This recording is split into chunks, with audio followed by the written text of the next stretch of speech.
Guillaume Witz, nous sommes en Normandie, à Hotot-en-Auge, dans le département du Calvados, et vous allez bientôt vous envoler pour Ascot, l'Angleterre, pour voir Toi Myson, que vous avez élevé et dont vous êtes copropriétaire, participer au Jersey Stakes samedi sur l'hippodrome d'Ascot. Donc, on imagine forcément que c'est un moment assez palpitant là, qui s'annonce pour vous.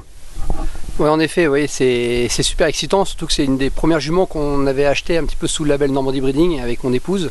C'était notre première vacation de vente à Tattersall et on voulait une jument qui se démarquait un petit peu. On avait un petit budget et on voulait une jument qui était axée un petit peu sur la vitesse, la précocité, un cheval avec lequel on pouvait éventuellement s'amuser, mais c'est au-delà de nos espérances, donc c'est vraiment génial pour une acquisition vraiment à un prix abordable pour tout le monde, pour tous, comme quoi les courses sont ouvertes à tout le monde. Alors justement, ce Toi Myson, il a été l'un des bons chevaux que vous avez élevé pour l'instant avec l'entité Normandie Breeding, mais c'est pas le seul. Et d'ailleurs, ces jours-ci, à partir de peut-être même demain à la Teste, et puis dans les jours qui vont suivre, notamment dimanche à Chantilly et peut-être lundi à Nantes, vous allez avoir d'autres représentants qui vont courir. Est-ce que vous pouvez nous en dire quelques mots ? Oui, en fait c'est très simple. On a une pouliche qui débute demain, qui est entraînée par Jean-Claude Rouget, qui s'appelle Around Midnight. C'est pareil, c'est issu d'une très très bonne souche VRTMR, une jument que nous avions acquise à l'époque. Et c'est une fille d'Almanzor qui est pas trop précoce dans son modèle, mais nous, en tout cas, elle nous a toujours beaucoup plu. Je sais que Jean-Claude trouve qu'elle a certains moyens, donc maintenant il faut rester à l'avoir débuté. Et puis samedi, donc on s'envole à Ascot, ça c'est magnifique. Et dimanche, on a la chance d'avoir une pouliche qui s'appelle Axdaliva, la sort du poulain Xavali qui court le prix du bois en principe, donc ça s'est pas mal creusé le lot. On va être entre Français, donc voilà, on rêve encore, le rêve est permis. Et le lendemain peut-être, mais ça c'est Yann qui décidera un petit peu des travaux en conséquence et du lot. Mais il y a Xavali qui va peut-être courir la listote de Nantes. Donc on va avoir un week-end long mais palpitant, excitant. Et passionnant donc pour éleveur, et je rappelle aussi que vous êtes souvent associé sur les chevaux en tant que copropriétaire également. Justement, on parle de Normandie Breeding, alors c'est la marque sous laquelle vous évoluez, vous et votre femme Camille, au niveau de l'élevage principalement et puis de la propriété des chevaux de course. Est-ce que vous pouvez nous en dire un petit peu plus, depuis combien de temps ça existe et quelle est l'évolution un peu de cette marque Normandie Breeding ? Ouais, mais en fait, Normandie Breeding, c'est très simple. Nous, on a commencé en août 2018, avec très peu de moyens. On avait 2 juments en association avec Yann Barbero et Philippe Decou.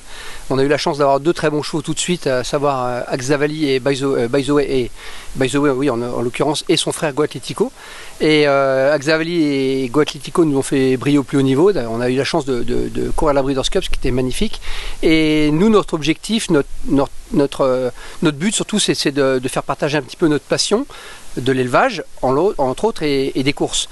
Donc on garde toujours quelques bouts de poulains, on syndique nos poulains qui n'ont pas une vraie valeur commerciale, on essaie de trouver des copains, des jeunes investisseurs, quel que soit le milieu dans lequel ils sont, pour venir découvrir les courses par petits pourcentages, 5, 10%, 15%, 20%, peu importe. Mais le tout, c'est de s'amuser, de profiter et de kiffer, quoi, avant tout. Et donc c'est un petit peu le but de notre entité. Au jour d'aujourd'hui, on a un petit peu étoffé notre effectif, on est jusqu'à 13 juments. Et avec des étalons vraiment sympas, on essaie de se mettre un petit peu à la mode en gardant cet aspect de vitesse et précocité. Et puis voilà, on a investi dans quelques juments avec un petit brin de classicisme dans le pédigré.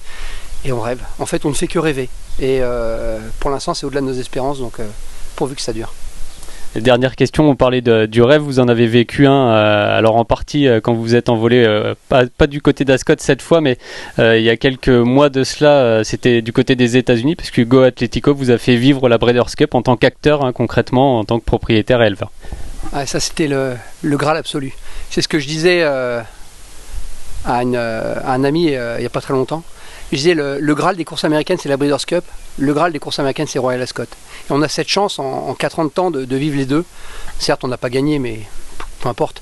Je veux dire, on a vibré comme si on avait gagné la course pendant un mois avant. Et comme au jour d'aujourd'hui, pour moi on va gagner la course des Jersey Stakes samedi. Et quoi qu'il advienne, quel que soit le résultat, on prend du plaisir. Et ça c'est la magie des courses.